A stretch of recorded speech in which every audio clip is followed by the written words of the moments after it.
Hello，大家好，今天是5月27号，美股盘前行情快报，我是阿哲，我们又再次见面啦。上周五美股因为股神而大跌，难道本周二又会因为股神而大涨了吗？近期消息面是两极反转，也是阿哲上期视频讲的，做多做空其实都可以，但一定不要死拿股票，因为你永远不知道明天究竟是惊喜还是意外。特斯拉最近又开始震荡，今天阿哲会从浪星的角度来分析特斯拉，也会给到2个上涨目标位。我们看到今天的行情图版。首先，我们来到本期视频的行情目录。今天是市场观察纳斯达克指数第137视频的下半部分。我们在上周周六的时候有发布了上期视频，讲的是指数环节，而在本期视频，阿哲主要讲的是个股方面的分析。我们会讲到以上标的分别是特斯拉、英伟达、阿斯麦、博通、苹果、Meta、MSTR、皮尔提亚、谷歌、微软、亚马逊、台积电、SMCI 等一众标的，而其中呢会比较详细分析到特斯拉和英伟达。其他个股呢，我们会简单的去进行行情的快报，告诉大家关键的支撑和压力位究竟有哪些，短线策略怎么看。如果您是一位新同学，刚来到阿哲频道收听阿哲视频，那么阿哲这里呢需要提醒一下，因为所涉及的标的一般会偏多，所以视频时长也会偏长。假如您不太习惯观看一个长视频，那么阿哲建议大家在播放按钮旁边有一个三角，点开这一个三角的标记，你会看到本期视频所有个股所对应的时间轴，您可以快速跳转到您最想要观看的那一只个股标的的分析。这是阿哲所专门准备的一个时间轴，希望以此能够解决您的部分观看的疑虑。而如果是老同学，阿哲希望您能够整体的去观看，不要轻易的跳过。而在个股解析之前，我们还是要复习一下关于上期视频一些部分指数的观点，我们会快速的完成这一部分的讲解。对于当前的股市，我们有一些关键的支撑，也作为多头的减仓点来去对待，或者说当跌破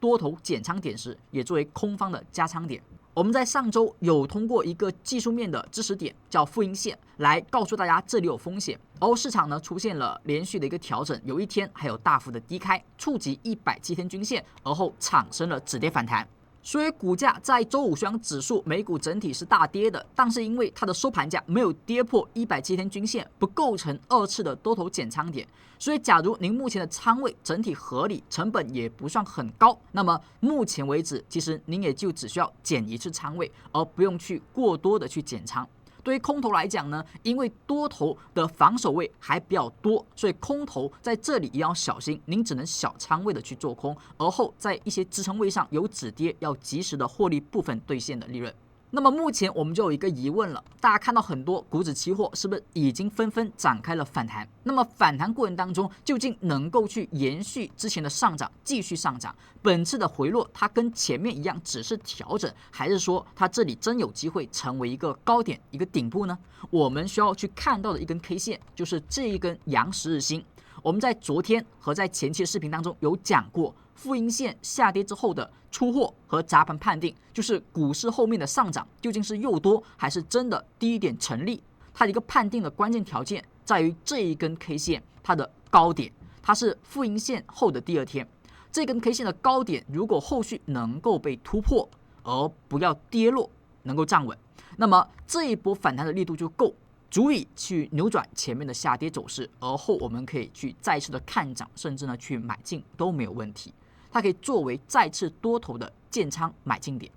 而反之，本次的反弹力度，假如不能够去突破前面这一根阳 K 线的高点，那么反而有压力。那注意了，这些位置将是空方的再次开仓或者说加仓点。而如果后续能够跌破107天均线，那么就更加明确目前的指数处于一个高位，它是一个熊市反弹的高点。所以当前从短线来看，短线的多空博弈点就是这一根十日星阳线的高点，反弹能过，那么就是强，多头依旧看涨；反弹不过，则为诱多，则空方强，后续依旧可以做空，空方继续加仓。在这种指数环境明确的条件之下，我们就知道了，在等一下阿哲所讲解的个股当中，不管是有看多条件还是看空条件，你都可以结合指数的环境去分析。当纳指出现了看空条件时，如果你手中的个股或者说阿哲所讲到的个股刚好也有看空点，那么是不是两两相加叠加效果会更好？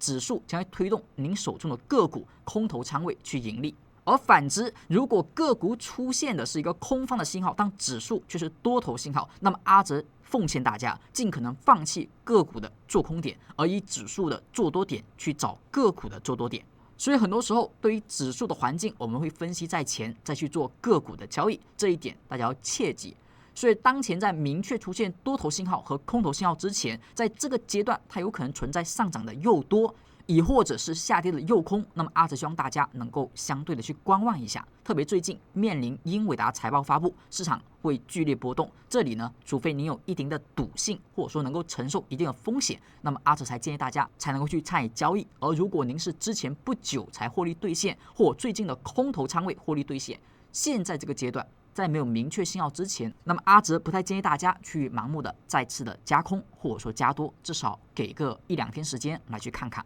对于指数环境有所明白之后，我们开始本期视频第一只个股的分析，有关于特斯拉的解析。那么对于特斯拉的解析，阿哲目前在今天全新的用浪形的角度来去分析，这是曾经我们在公开课上从来没有讲过的一个方向。当这里阿哲要有一点补充，为什么平时公开课我们很少会去讲浪形？因为浪形有一个问题，就是波浪理论当中千人千浪的一个难题，其实至今很少有人能够去解决。所以阿哲呢画出来的浪形和很多同学可能您去画出来的，您可能会觉得不一样。所以这里有一个前提，就是阿哲的分析是否浪形上会对您有所帮助，就是您是否认可阿哲所画的这一个浪形的一个形态。如果您不认可，那么可以直接看到这2个压力位，往上看到367.34以及419.99，这2个价位是未来反弹时它的一个空间，那么可以直接呢按空间去进行看。好，如果您认可阿哲的这个浪形的一个划分，那么稍后阿哲也会讲一下浪形方面。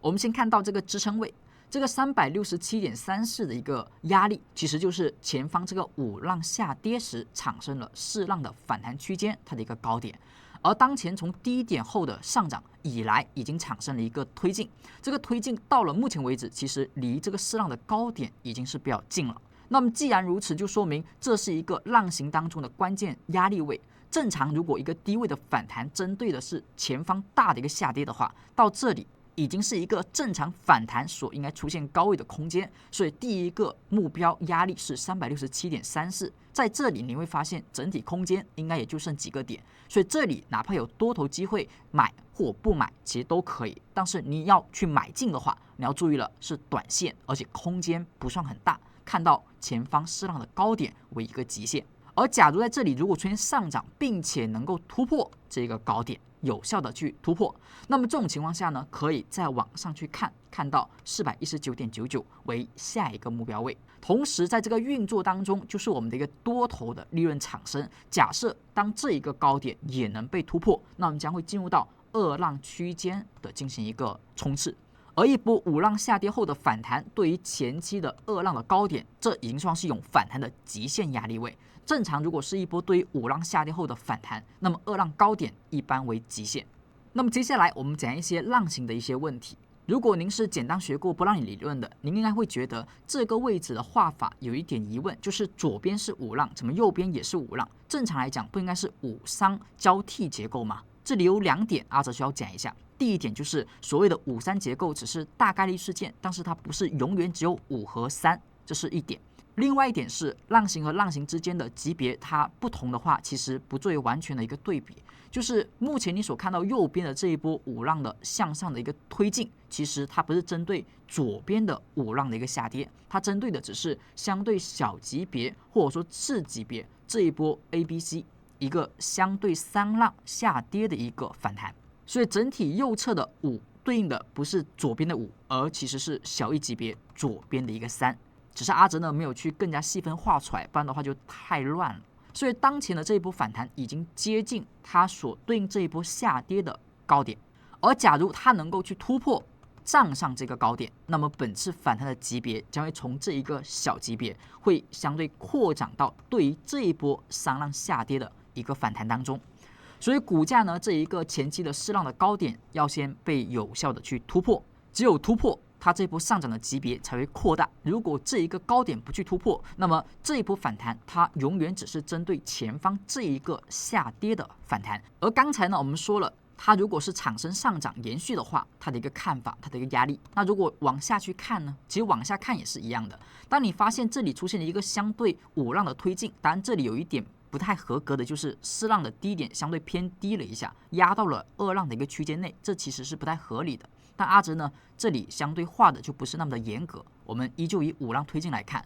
那么如果它往后出现回调，什么情况下的调整会打破它的强势反弹？其实如果调到4浪低点之上在这个4浪调整的区间之内，它的一个回调都属于正常的，还是能够延续看涨的，还是有机会再扩大上涨级别的。所以这一个位置的调整，它一旦产生，则说明这一波5浪的结束，同时它只要不跌破4浪的低点，就说明这个调整还是强势的，未来依旧有机会扩大上涨级别。如果这一波下跌是跌到了2浪的低点附近的区间，甚至把2浪给跌破，那么这个位置则将会走弱，它会转为震荡，或者说继续的往下去推进下跌。所以这是从浪形上我们可以简单得到一些观点和分析。当实际交易呢，可以看到4的低点、2的低点，上方4的高点和2的高点，这些都是关键浪形的撑压位。目前这个5浪的高点只是暂时的，无法去确定它就是5浪高点。所以假如它往下去运行，那么你要看到170的支撑和4的低点这个区间的支撑。而如果能够往上进行推进，你要注意，这里不是一个做多相对中线做多比较好的位置，因为离的压力会比较近，只能短线看多，除非突破367.34。那么希望以上的观点能够让您对于特斯拉有所明白，它的一个操作的整体思路或者说分析思路。那么接下来从交易的层面，我们看到资金和动能方面。现在我们所看到是特斯拉的日线图表，在图表上我们把特斯拉的一个动能 K 线和 BBD 资金以及龙头引力都调取出来了。所谓的龙头引力是让大家呢从波动的角度去发现一些高点或者说低点。当市场的龙头线，也就是说图中这根红线在相对的低位，那么这就是波段容易成为低点的地方。而目前的龙头线已经向上运行到达了一个相对的高位，已经上穿了最后的一个高点，所以当前的区间和前面是不太一样的。这里呢属于波段高点的可能性是大大增加的，结合浪形它所面临的4浪反弹的一个压力，所以这个地方做相对长时间的做多不太适合，但是短线做多呢还有一定的空间，而在波段上它是有风险的。目前我们在看到它的一个 BBD 资金，是不是这一天出现了下穿 K 线？我们说下穿 K 线为关键点，股价的一个震荡或者说下跌，只要处于上涨回调当中，那么关注的变盘点有一个就是下穿点。下穿点的 K 线低点为支撑，高点为压力，股价出现阳线，最好是阳线，实体阳线，不要冲高回落，不要是一根假阴线，去有效突破这个变盘 K 线的时候，我们认为这波调整到此要重新展开上涨，上涨空间呢，我们另外去进行测算，就是我们上一部分讲的空间部分。但你只要这里出现了一个突破，就说明这个低点变盘是成立的，只是后面的上涨空间可能根据空间的不同而有所变化，低点的级别会有点不一样。但我们至少知道这一天是关键 K 线，这一天的低点将会有支撑。正常它如果上涨强势，这个位置就应该是低点后的上涨，类似于前面这根大阳后的回落。这一天它是一根下穿 K 线，所以它是一根变盘低点，低点为支撑，高点为压力，而后阳线突破，是不是这里成为了一个回调低点？目前就又来到了这个地方，目前就又再次来到了变盘点上，前期这里没有下穿，所以这个机会不太好把握，只能通过连续流出后的流进的突破去把握。而这里呢出现的是下穿，所以这一天为变盘点，关注这一天的高低点。通过红绿灯，你也可以发现股价不断的闪烁红灯绿灯，说明它整体多空之间博弈是比较平衡的。连续的博弈平衡之后，最后出现是绿灯后的非红灯，所以目前多头开始在震荡当中产生优势，因为前期都是红灯后接绿灯或绿灯后接红灯，而只有这一根开始它没有再次接一个红灯，所以当前呢依旧处于绿灯后的看涨状态。在没有出现红灯之前，这里低点变盘结合起来，它更容易的是向上还有一个上冲。至于上冲的力度，就根据前方4浪高点的压力是否能够被突破来去定义它的空间是否能够打开。我们看到今天预测的日内高低点，我们可以看到它的低点支撑是331.29，高点的压力在341.26，关注这两个价格是日内红绿灯的一个鉴别。当关于特斯拉英伟达指数它的一个点位呢，阿哲每天盘前也会公布在我们的 Telegram 学习小组当中，这个大家如果是日常关注特斯拉的同学，您除了看阿哲视频，也可以看一下盘前解析。阿哲每天也会把这个点位给公布，它每天都会有所改变的。如果今天收盘价跌破了331.29，将是一个红灯，红灯则说明空方的动能比较强，那么这里就是风险了，就要小心。而顺便也会跌破这个变盘低点，那么方向是不是依旧是向下看的？而假如今天依旧收盘在341.26之上，或者说没有出现红灯，则说明股价的上行是保持的。那么只要看空间在哪即可。以上是关于特斯拉我们的一个日线分析。那么接下来我们要看到英伟达的解析部分。那么在英伟达的分析之前，如果目前所讲到的内容对您能够有所帮助或引发您的部分思考，阿哲也希望老同学听到这里为阿哲视频照常点一个小红心，点一个赞。如果您的时间相对充裕，也希望大家为阿哲的视频底下留下一句宝贵的评论，感谢您的点赞支持和评论。假如您是一位新同学，目前还未订阅阿哲，阿哲也希望在学有所获，在相对有所收获的情况下，您可以点击视频底下的订阅按钮，在点击之后就会成为阿哲讲究频道的粉丝观众。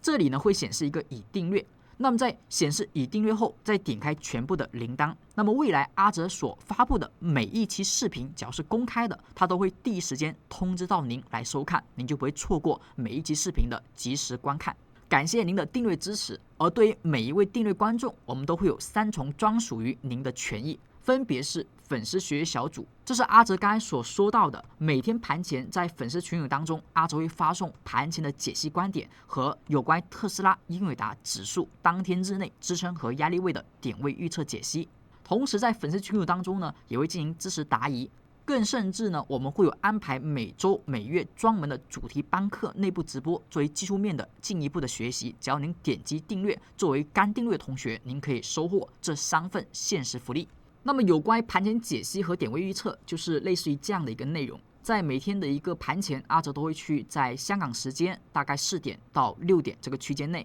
在盘前去发布有关盘前的一个解析观点和有关这一个指数特斯拉、英伟达的点位预测，包括一些简单的分析。如果您是一位刚接触技术面不久，那么对于实战呢还有所欠缺的同学，对技术面如何用在实战的分析当中还不太了解，那么这样的一个盘前文字解析对您应该有那么一些的帮助。当然了，那么根据阿哲平时对于学员的教学的经验来讲，那么仅通过文字的解析，那么对于一个新手小白来讲，那么是远远不够的。如果您想要更加长久的去学习进步，甚至未来呢能够靠自己能够在股市当中去存活，那么阿哲建议您能够去听一些课程内容、内部直播的知识，来进一步的去进行学习。目前大家所看到的课表，就是我们在本月在5月20号开始所进行的一个内部直播课程，从5月20号开始到现在。如果您是今天才看到阿哲的视频讲解，那么可能前期的视频也是有所错过，但是没有关系，我们只要是订阅观众，那么对于这些内容呢，都是有一个限时的回放时间。您目前找到助教老师，也同样可以去领取到回放。而明天阿哲会在5月28号香港时间早上10点会讲到龙头的量化高量破局的一个课程，告诉大家在目前市场如何通过成交量来去关注个股和指数的运动。所以关于以上的几重福利，如果您是今天刚订阅阿哲的粉丝朋友，那么您应该怎么领取呢？那么阿哲这里简单教一下大家，您在订阅之后呢，可以点开视频底下的评论区，在评论区当中有一个阿哲的置顶评论，而置顶评论中呢是助教老师的一个联系方式，是他的 Telegram， 点击那个 Telegram 的链接就可以找到助教，而后您可以跟助教发送一个盘前，或者说发送一个报名，那么等文字信息就行了，他就会知道您是今天刚订阅阿哲，想要领取3重福利的同学，他会告知大家如何才能够领取。希望以上的3重福利对于刚订阅阿哲的同学在学习技术分析的时候能够有所助力。那么接下来我们来到第2只个股，关于英伟达的分析。英伟达最近来到了一个压力位附近，出现了震荡，这个压力位呢是前期这个大阴线所产生的套牢盘，这个价位是在 135.01， 而后产生震荡后的回落，整体调整力度是比特斯拉相对强的，上涨的力度是比特斯拉弱一点点的。我们之前有说过，对170天均线的突破，是不是突破第1天、突破第2天，这个高点和低点是有一个压力，是有一个区间的选择。而目前的英伟达选择了收盘价开始有所跌破，虽然还不是很有效，但已经慢慢的在选择向下了。所以这个地方对于英伟达来讲，从技术面上来看是属于遇阻后的回落，而底下170目前没有跌破，所以还有支撑。我们也知道，在5月29号是英伟达的财报，也作为7巨头最后一份财报。那么市场对它的反应会如何？在真正揭开谜底之前，我们是很难去得知的。我们一步一步来看，如果英伟达在目前技术面上要有所走势向好，那么要产生买点的话，我们更希望它能够回归到这个震荡区间之内，最好收盘价能够突破在上周五这根假阳线的高点，形成假阳真底买进模型。这样的话呢，在技术面上就能够提前去赌一下财报的看涨，因为在技术面上产生了提前的看涨信号。不过这里阿哲还是比较建议的是，前方这里是一根负阴线，负阴线后这根 XK 线的高点，它其实和指数是有所共振的，所以真正能够去产生买点的话，其实更多的还是要突破这根 K 线的高点。而接下来我们再从资金和动能上看一下实际短线上的分析。目前我们所看到是英伟达的日线图表，它的一个资金表现跟特斯拉有那么一点相似的地方，在于它目前也是下穿 K 线。我们说 BBD 出现了下穿黄色轴，也就是零轴，从水上到水下，那么它就是一个变盘 K 线。那么像前期这一波下跌，是不是也是下穿 K 线为变盘，而高点突破，后续看涨？那么现在是第二次的回归，好，这一波回归之后呢，它是不是也属于我们所讲到的变盘点？变盘点的高点能不能被突破？这也是刚才我们所说到的。如果今天收盘价能够突破，是不是构成一种买点？只是这个买点呢，空间上不太多，而后相对有赌的成分，赌财报后的看涨。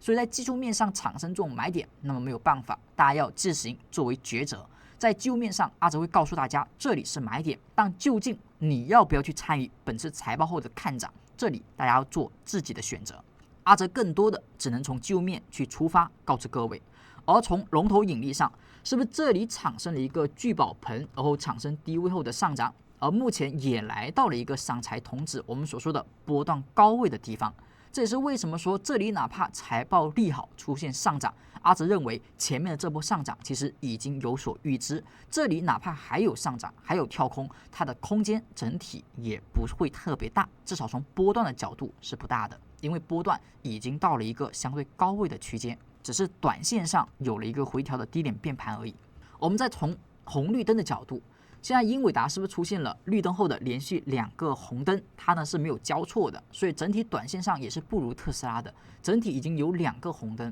那如果今天不出现绿灯，而是无灯或者说红灯状态，其实在短线上多头就还不算走强，可能很多人还在观望。而假如今天能够产生绿灯，就说明有人提前，或者说还是蛮多人提前去赌英伟达的财报后续看涨超预期。我们看下今天的预测高低的点位，今天的低点支撑是在128.465，而高点的压力是131.985，关注这2个价格。一旦跌破低点支撑，则为红灯；突破高点压力，则为绿灯，说明短线的多空之间它的力度是比较强的。以上就是关于特斯拉和英伟达的一个解析了。接下来我们会来到行情的快报，对于以下这些个股，阿哲会进行比较快的一个行情分析，主要分析短线的关键价位。我们来到第一只个股是阿斯麦。现在我们所看到是阿斯麦的日线图表，在阿斯麦图表当中，你会看到170天均线是向下移动的。我们说过，目前很多个股在经历反弹之后，其实170天均线是有所往上拐头，而且保持一段时间。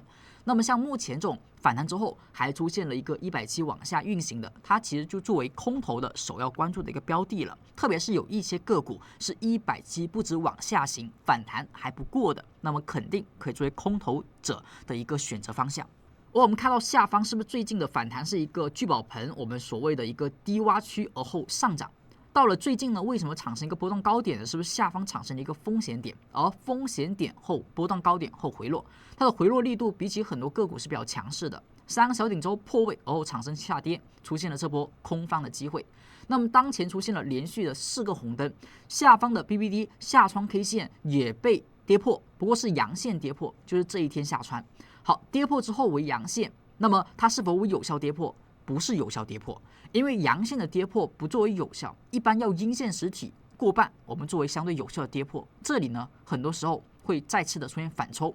像前期这里下穿的这一天，后续股价刚开始不是有效突破，要根据后续再次的一个明显的上涨，我们去确定。所以当前呢不是一个有效跌破，我们需要再来一个明显有效的下跌，才能确定跌破这个变盘点。所以目前的阿斯麦呢，如果你是前期做空的，在这里我们要小心一点。一个呢是指数有支撑，另外一个就是它离170偏近，而后止跌的这个低点变盘，它没有有效跌破，所以这里是容易产生反弹的。所以做空者遇到这种情况，遇到支撑临近并且有止跌现象，无效的跌破，就要小心它后续的上行了，空头利润就要有所兑现。它目前虽然是有4个红灯，但是你要小心今天会不会出现绿灯，因为它在之前如果在170产生支撑上出现了红转绿，是不是对于空头者要特别的注意，不要再盲目的去看空，而这里容易出现多头者的入场点。当然，这个多头者入场点，因为鉴于它是属于波段的高位附近，所以这里呢还不能够看太多的反弹空间，依旧以反弹来看待。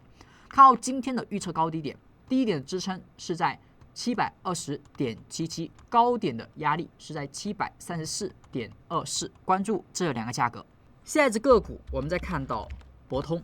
博通的股价走势就是比较强劲的，因为它的170一直保持向上，哪怕之前跌破，它也依旧是向上。最近呢，出现反弹，再次的站到170之上，回归牛市的序列。所以像博通这种个股，你可以去赌它会有物极必反，但是作为空头者来讲，做顺势而为，可能找弱势个股会更好，它属于相对强势的上涨了。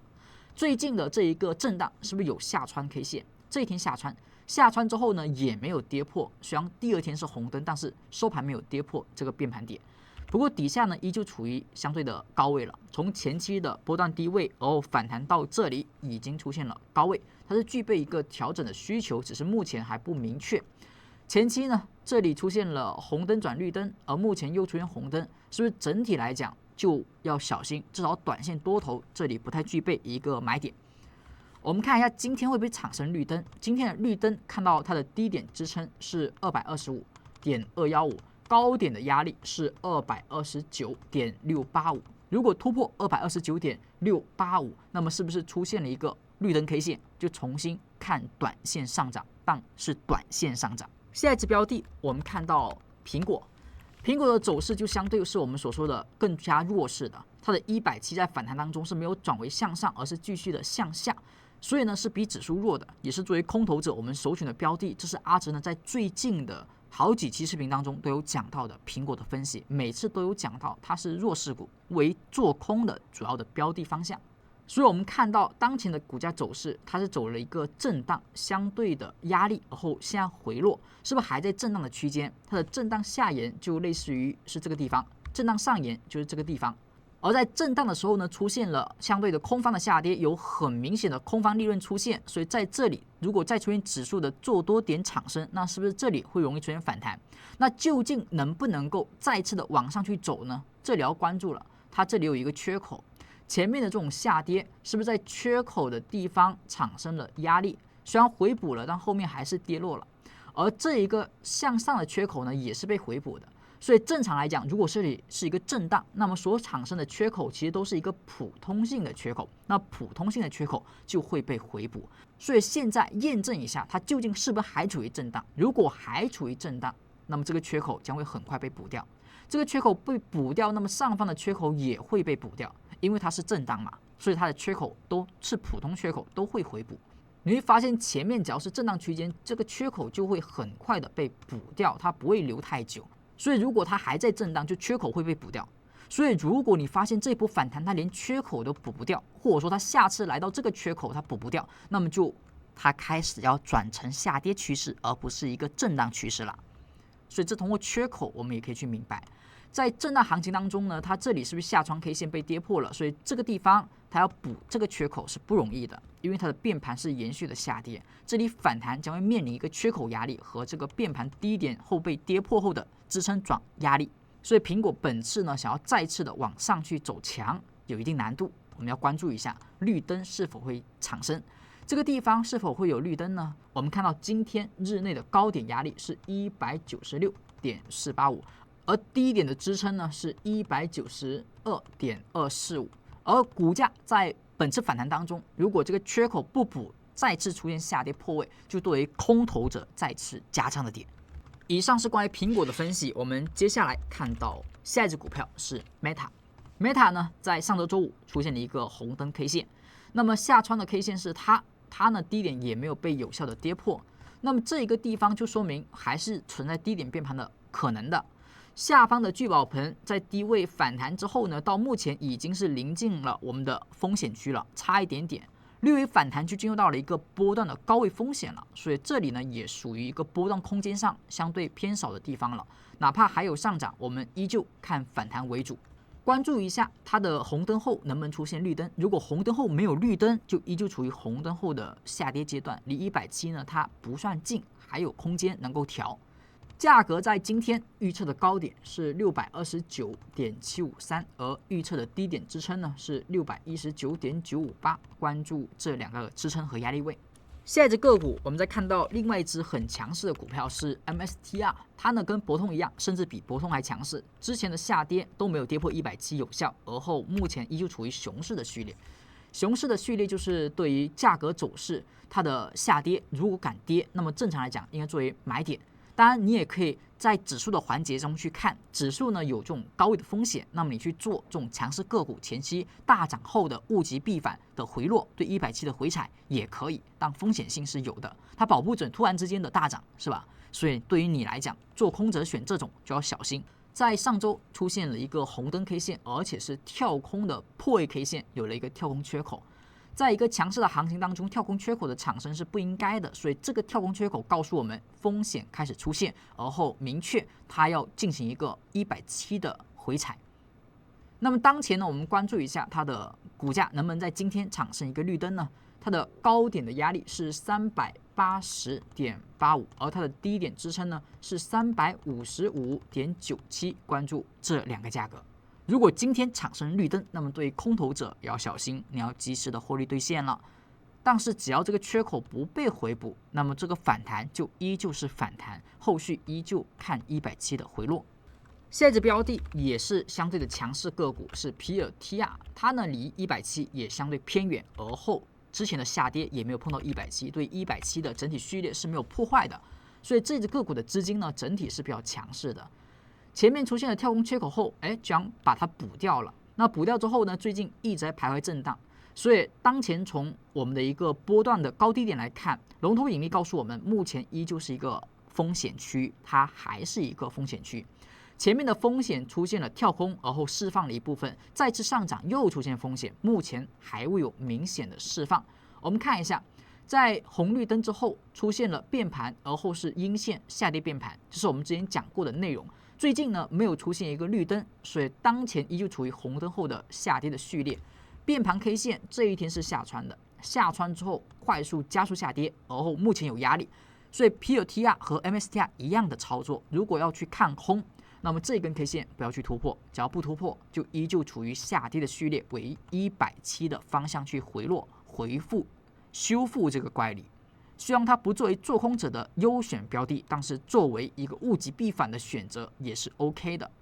我们看到今天的预测高低点，今天的低点是121.995，而高点的压力是126.855，关注这两个价格。如果延续我们的一个红灯，那么基本上空头就不用担心，它依旧是往下运行。如果出现绿灯，相对小心，绿灯的一个上涨是否能够突破前方这一根5月20号的下穿变盘 K 线，能突破才说明多头有机会，不能突破就依旧以诱多来看待。下一只股票我们看到谷歌，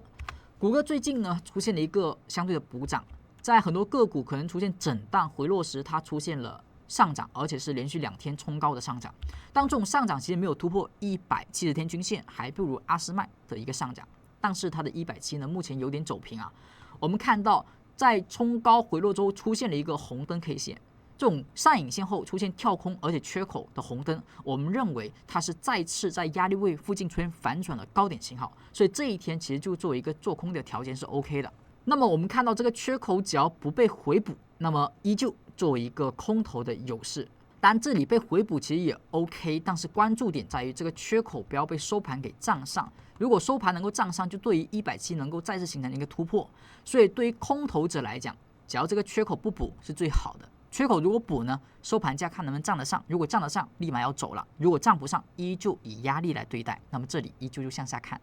可以向下看到小级别这个区间的一个下沿，曾经这里呢是一个震荡区间，而股价呢产生了一个 N 日形的上涨走势。但这个上涨呢，它不是有效的突破，它突破的时候是阴线，然后回落又跌回来了，所以这里还在震荡，不是一个强势的上涨，对170还是有压力。所以目前可以看一个震荡的回归，如果回归的时候它出现了一个下跌破位，那么这里就正式的日线级别往下看，目前是小级别出现一个震荡行情的下沿的回归。我们看到预测的高低点，上周周五出现了红灯，那么今天它不出现绿灯，那么就没有什么太大的问题。高点的压力是170.398，突破就是绿灯，有绿灯就要小心。在此之下，就一切都属于空头的范围。它的低点支撑是168.453，关注这两个价格。我们看到下一只股票是微软，微软的走势整体波段的高点是不是也是在提醒风险，而且提醒了很久了？当前呢一直在积累这个风险，而没有产生一个明确的下跌。不过在上周五呢出现一个强势的顶分型，然后出现了一个红灯 K 线。我们看到这一根变盘 K 线，它是不是这一天5月21号下穿了？下穿之后呢，低点是被跌破了，但是10日线跌破不是很有效，最好能够接一根阴线就好了。接一根阴线就明确跌破有效，而后支撑变成压力，后续往下看到170的空间回归，也属于最近呢这种相对强势的一个上涨。而这种上涨的途中，它除了看170，也可以看到前面这根绝世假阴线，也可以作为另外的一个支撑点位。所以当前它呢可以作为一个看空点吗？不太适合，因为它还不明确，它比皮尔 TR 和 MSTR 等呢都还不算很明确。所以整体来讲，不作为优选的做空标的，而做多者呢能怎么看呢？它这里也只能看短线，波段呢还是属于相对的高位的。短线呢看一下会不会有绿灯，关注它的支撑高点是451.935作为一个压力，这个压力能过就是一个红灯后转绿灯的买点，短线能够看一个新高。低点的支撑是447.155，关注这两个价格。我们再看到下一只个股是亚马逊。亚马逊的股价走势在最近也出现了红灯、绿灯、红灯。我们说这种红灯、绿灯、红灯连续交错出现时要小心，它是属于一种变盘信号。下一根 K 线决定它的方向。下一根 K 线如果是上涨，我们这里能够看一个短线看涨；如果是下跌，就依旧向下看跌。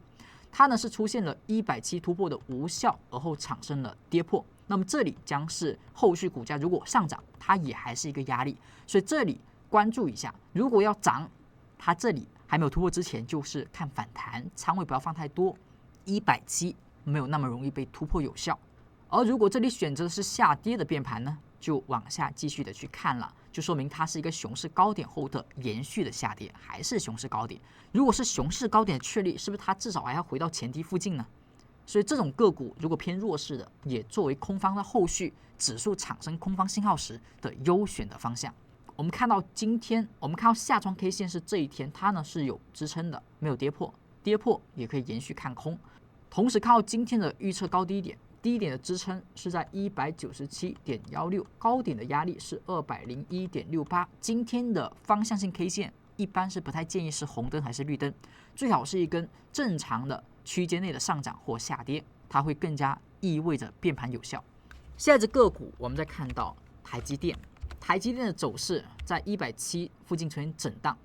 ，170的突破有效呢？我们说要看到它的突破第一天、突破第二天，好，第二根 K 线呢，目前依旧在这里震荡，没有出现突破延续，它呢是在震荡，所以当前要有效的突破它，才能继续的看涨。如果出现阴线跌破，那么我们这里是不是方向选择向下？因为它就属于熊市的高点，170呢就还是有压力。底下目前属于波段的高点，因为它出现了上财童子。